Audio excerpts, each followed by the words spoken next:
Come on.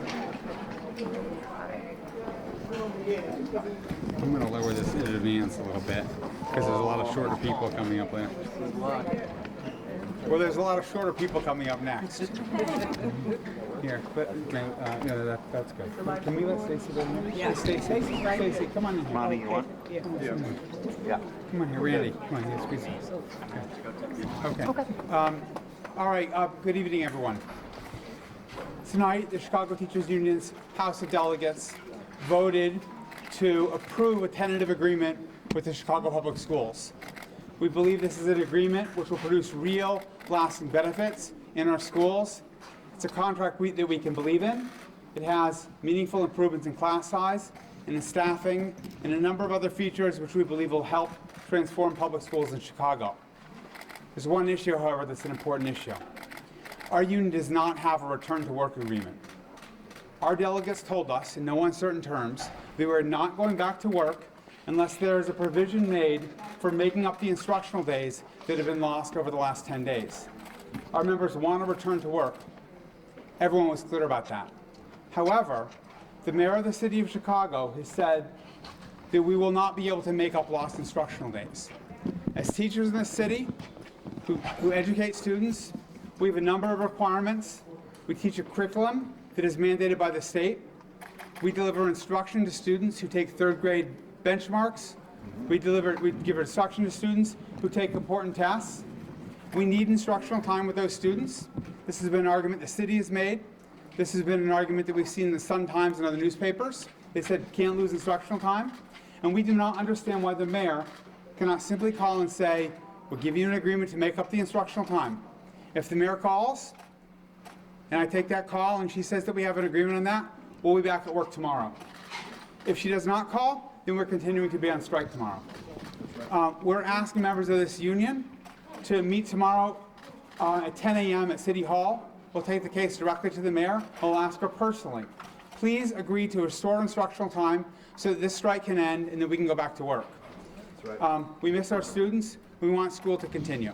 I'd like now to have a couple of people come and talk about sort of a broader context. And we're going to start with Randy Weingarten, who's the president of the American Federation of Teachers, a 1.8 million member union, international. Thank you, Randy. Thank you, Jesse. Thank you, Jesse. Thank you, Stacy.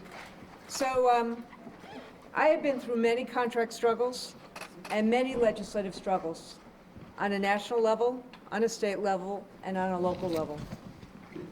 The educators in Chicago, starting with Local 73 of SEIU, who are the assistants to special needs kids, to the paraprofessionals, to the teachers, the social workers, and the other educators in Chicago, they do God's work.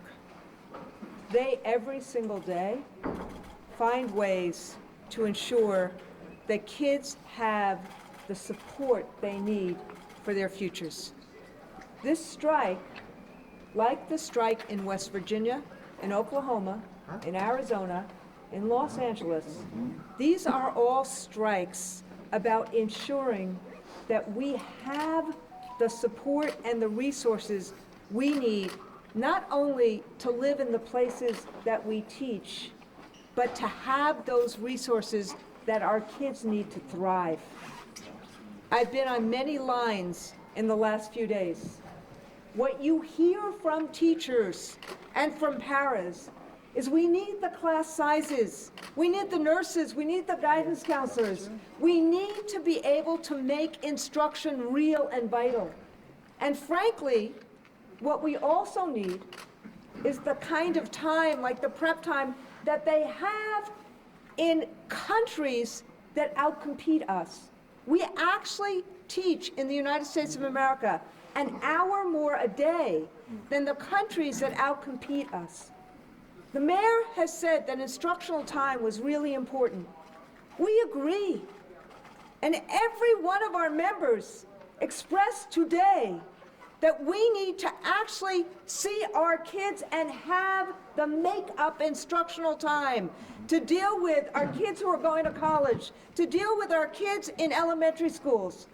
And so what I don't understand, and look, I'm a New Yorker. Maybe that's why I don't understand it. But what I don't understand is for a mayor who believes that this instructional time is so important to keep on a day-to-day basis. The teachers want to make up the instructional time. The kids have asked for it. The parents have asked for it. So that's why today, even though everything about this TA is not perfect, we know there needs to be more for the kids of Chicago and the educators of Chicago.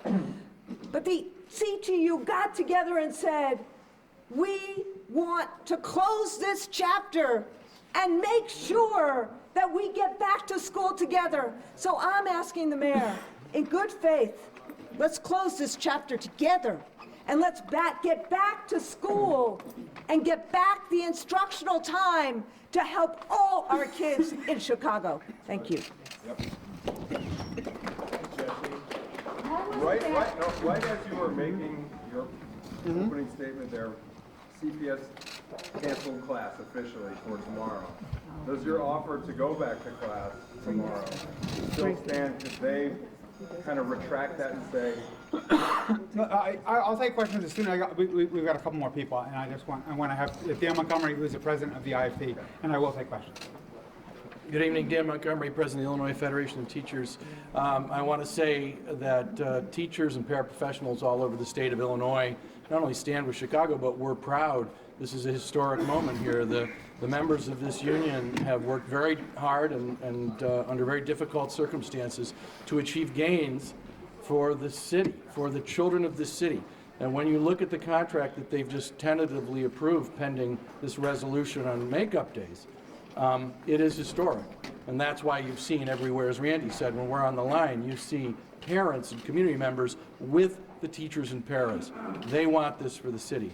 I also want to say, if you go back in the state of Illinois 20 years or so, there were often not makeup days done. Boards of education wanted to punish strikers. But the times have changed. Our communities have rejected that philosophy and embraced exactly what Jesse said. Parents want their children in school. Parents want their kids to be able to do well on AP exams, to make the next grade's promotion, to do well on NAEP and other assessments, and to get what they need to succeed in this really competitive world we're in. That's what parents want. And that's why in the last 20 years you've seen virtually every single day of a strike in any Illinois school district made up with the agreement of the school board. And we would implore the mayor to do the same here and to do it quickly. Thank you. I'll start. I just want to make one thing clear. No one's asking to work for free or being paid to strike. That's not what we're saying. We're saying that, we want to teach our students.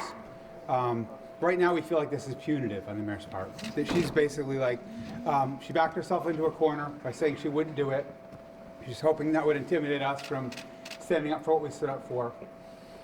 Over the last 2 weeks, we have achieved gains in our schools that will be meaningful gains for all of our students, that will make our schools better for a generation to come. We're not going to fall asleep tonight in Portage Park, and wake up in Lake Forest. That's not the way that's going to work. We know there's still going to be difficulties in Chicago public schools.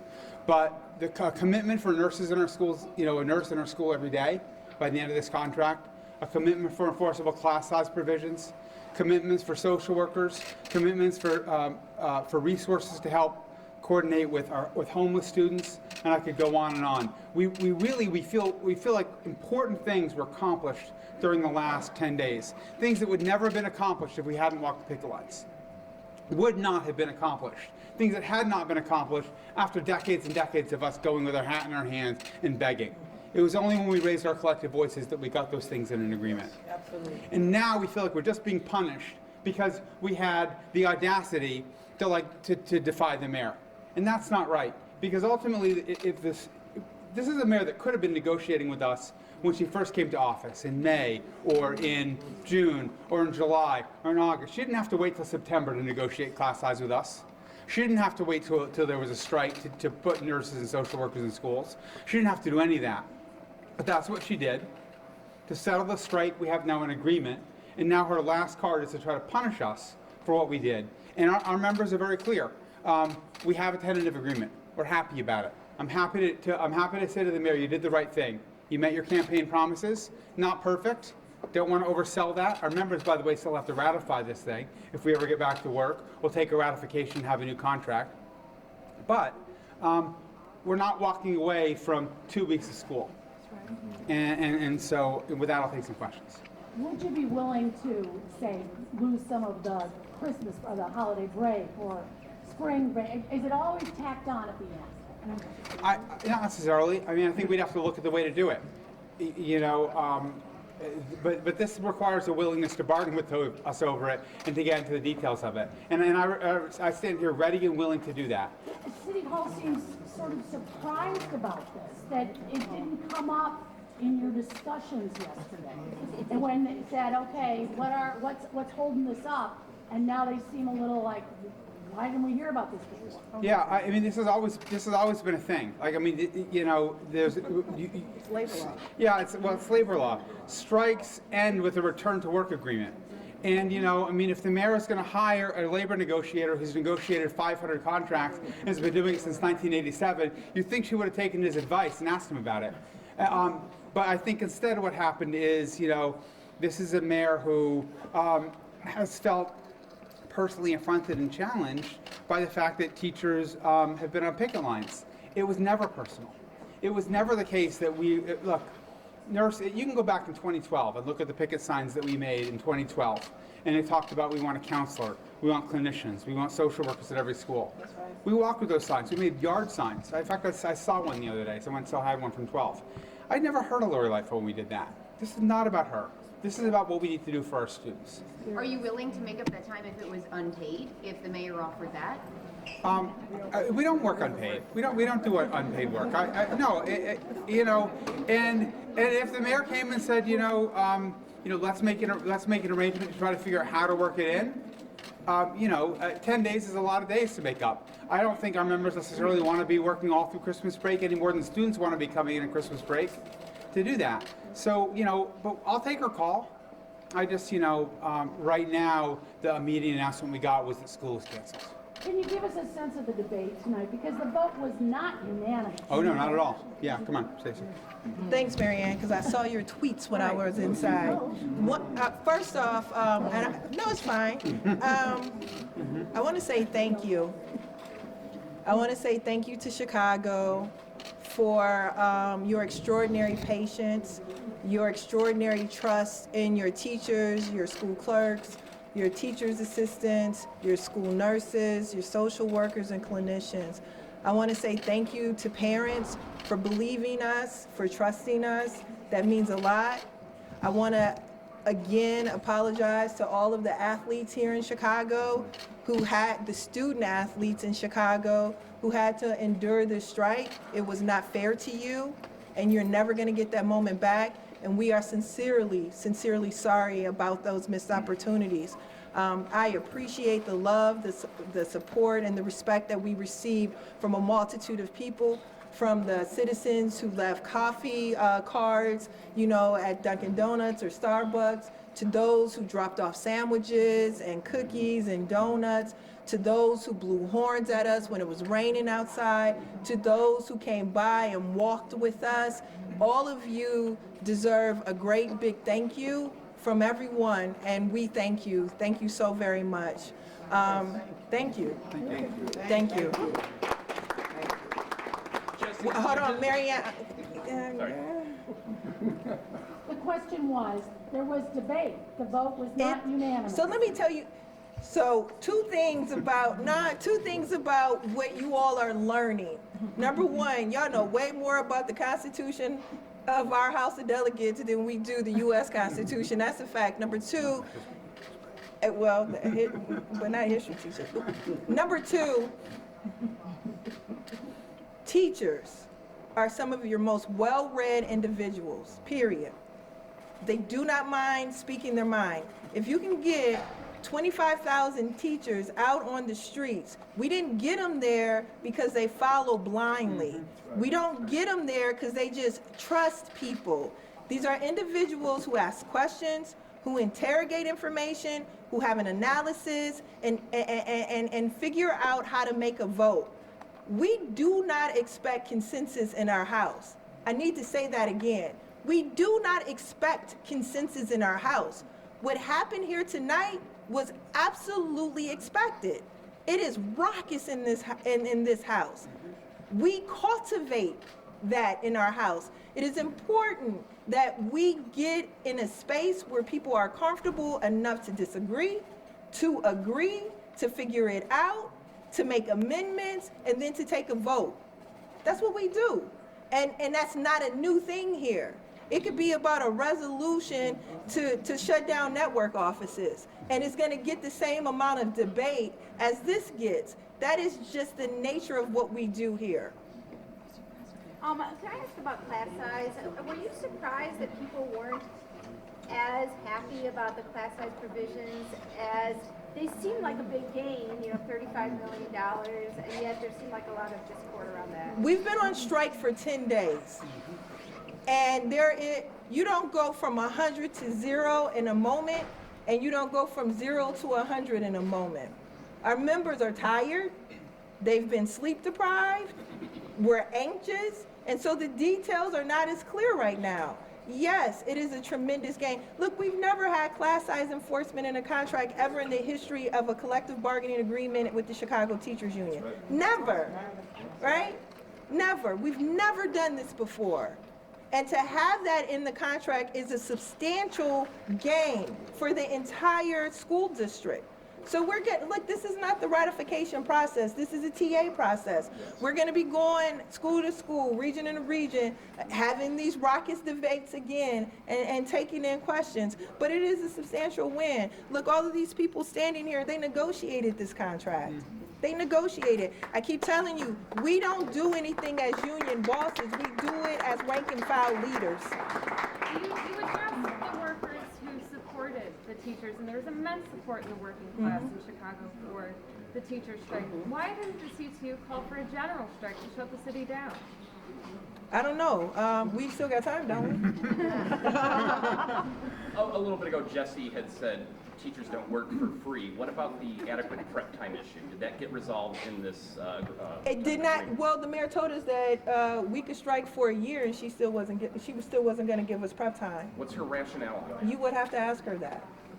We understand the instructional time that they claim that they're trying to protect. That instructional time consists of 15 minutes of breakfast in classrooms. That instructional time that they say is an instructional time also consists of recess. So the added instructional time from Rom's longer day is two things. It is breakfast in the classroom, that's number one, and it is recess. Lunch and recess. That is the instructional time that they are desperately trying to protect. I heard, I talked to a couple elementary school teachers, and they told me that in some cases they're being let in the building at the exact same time as the students. That's exactly what happens. I mean, we've been unpacking this for a while now, y'all. That's the issue there, and we're still being told no. Look, it doesn't make sense to us as it doesn't make sense to you, and here we are. So when people say teachers haven't compromised or that we want everything and we've given nothing, not true. Not true. Not Is true. there anything more specific you can tell us about what class size enforcement means in this tentative agreement? Let me tell you one component of it. Number one, class size is going to encompass the entire city of Chicago. That's one thing. That it has an enforcement mechanism that comes with resources to enforce it. But perhaps one of the most important things, I'm a teacher. I'm a high school history teacher. And I've taught in communities, Inglewood, Humboldt Park, and North Lawndale. And in those neighborhoods, we have less resources than we should have. And with this particular contract, all of those schools will get moved to the front of the line. So class size is gonna come down. They're gonna get nurses, and they're gonna get social workers, because we're gonna make priorities, we're gonna move priorities there. And that's a good thing. We know that there are educators leaving those teaching environments 6 to 1 because it's so difficult without the resources that they need to complete the job. So in this contract, we want to respect that, and we want to get stability in those places. We want the students to have what they need, and the workers who are doing the work with them to have what they need as well. Any ratios or specific numbers in it? Yeah, it is, but I'm not about to unpack that. I'll come sit with you afterwards, or you should have been in there with the teachers, because I was doing the same thing with them. Yeah, but I will, seriously, I'll come. Is there a time frame on that, when we're gonna see those changes? It's a phase-in. So this is what I've been saying from the very beginning, is that we weren't asking for it to drop out of the sky tomorrow. We're asking for a phase-in over the life of the contract. We didn't want a 5-year contract. We still don't want a 5-year contract. We still don't want to have schools without prep time, right? We don't want either one of those things, and both of those things are a reality right now. One of the things that I do want to draw your attention to is that the governor, the Senate president, and the Speaker of the House have committed to restoring our full collective bargaining rights.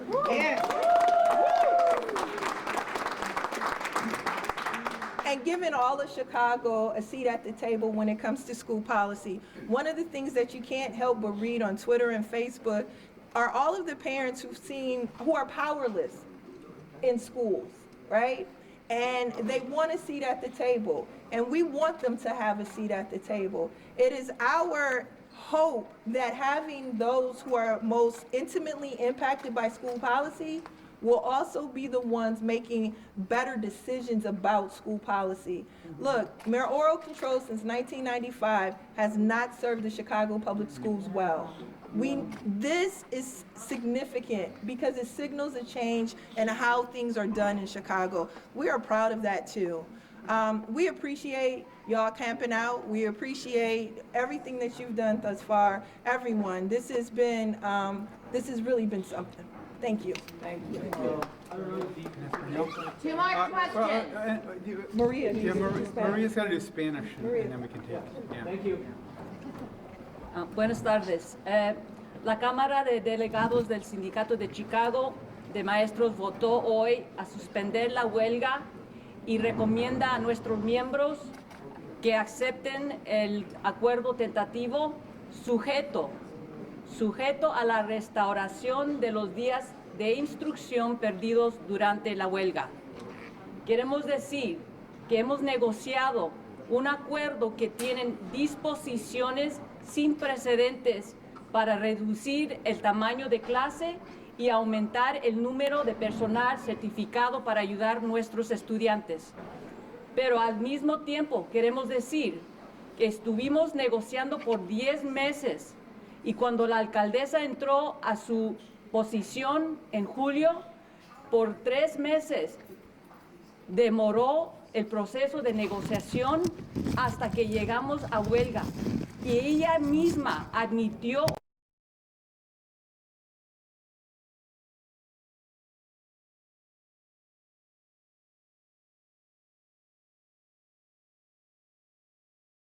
ella quiere castigar a los estudiantes por quitarle tiempo de instrucción, castigar a los educadores en las aulas, en las escuelas y decirlo, por razón de ir de huelga no voy a dar para atrás el tiempo de instrucción. Esto es injusto. Nosotros luchamos para mejorar y transformar las escuelas públicas. Hemos llegado a un buen acuerdo y queremos que la alcaldesa ya no esté peleando con nosotros, que se une con nosotros para mover adelante, para mejorar nuestras escuelas. Al mismo tiempo, quiero decirle a los padres, a los educadores, a los estudiantes, a las comunidades, gracias por su apoyo, gracias en confiar en nosotros, en la lucha que llevamos. Estábamos peleando por ustedes, los estudiantes, y sí llegamos a un buen acuerdo. Van a haber mejoramiento en las escuelas. ¿Preguntas? No, gracias. Thank you. I just have one more thing. My phone hasn't rung yet, so as of right now, CPS has canceled school for tomorrow. But we want to go back to work. What we're going to do tomorrow is we're asking all of our members from every school in the city, and you want to know what, if you support teachers and you've got a little bit of free time tomorrow morning at 10 a.m., come to City Hall. We want to bring the voices of everyone who's been involved in this fight over the last 2 weeks to City Hall to demand that the mayor of the city restore instructional time for our students. We want, we won many things in this battle. We now need to do close the final chapter, which is to get an agreement to return to work. So, sisters and brothers of the City of Chicago, union siblings, supporters, come out to the City Hall tomorrow at 10 a.m. We'd love to see you there. Thank you.